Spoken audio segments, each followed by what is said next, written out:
തരിശിടങ്ങളിൽ കൃഷിയൊരുക്കി കർഷക സംഘം town west village കമ്മിറ്റിയുടെ നേതൃത്വത്തിൽ സുഭിക്ഷ കേരളം പദ്ധതിയുടെ ഭാഗമായി തരിശ് സ്ഥലങ്ങളിൽ കൃഷി ചെയ്യാൻ ആരംഭിച്ചു. വില്ലേജ് തല ഉദ്ഘാടനം തോന്നേക്കാവ് അംബേദ്കർ കോളനിക്ക് സമീപം പറവൂർ നഗരസഭ വികസന standing committee chairman T V. Nithin ഉദ്ഘാടനം ചെയ്തു. യുവാക്കളും കർഷകരും സുഭിക്ഷ കേരളം പദ്ധതി ഏറ്റെടുക്കുന്നത് സ്വാഗതാർഹമാണെന്ന് അദ്ദേഹം പറഞ്ഞു. ഉൽപാദന മേഖലയിലെ പ്രതിസന്ധിയും അതുപോലെ തന്നെ അത് ഭക്ഷ്യക്ഷാമം സൃഷ്ടിക്കാനിടയുള്ള സാധ്യതയും കോവിഡ് സൃഷ്ടിക്കുന്ന നിരവധിയായിട്ടുള്ള സാമൂഹിക പ്രത്യാഘാതങ്ങളുടെ ഏറ്റവും വലിയ പ്രതിസന്ധി എന്ന് പറയുന്നത് അത് ഭാവിയിൽ ഉണ്ടാക്കാൻ സാധ്യതയുള്ള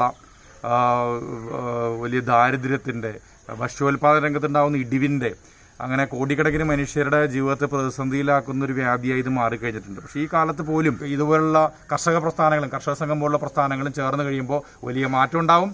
വലിയ കോർപ്പറേറ്റ് വൽക്കരണത്തിന് ഈ രാജ്യത്തെ കാർഷിക മേഖലയെ വരെ പണം കുത്തകകൾക്ക് കുന്നൂട്ടാനുള്ളൊരു മേഖലയാക്കി കേന്ദ്ര സർക്കാർ ഉപയോഗിക്കുമ്പോൾ കർഷകരുടെ പ്രതിരോധം സമരമുഖങ്ങളിലും അതുപോലെ തന്നെ അവരുടെ കൃഷിയിടങ്ങളിലേക്കും സാധാരണ മനുഷ്യരെ വരെ കൊണ്ടുവരാൻ സാധിക്കുന്ന വലിയൊരു മുദ്രാവാക്യം രാജ്യത്ത് രൂപപ്പെട്ടു വരുന്നുണ്ട്. കർഷക സംഘം town west village president M.S. Shyamkumar അധ്യക്ഷനായി. Village secretary M.S. Rajesh, P. Radhakrishnan, Sindhu Vijayakumar, P.R. Sajesh Kumar, N.T. Nishad, പ്രശസ്ത തിരക്കഥാകൃത്ത് ശ്യാം ശീതൾ എന്നിവർ പങ്കെടുത്തു. സമദർശി ന്യൂസ് ഡെസ്കിൽ നിന്നും കാജൽ ജ്യോതിലാൽ.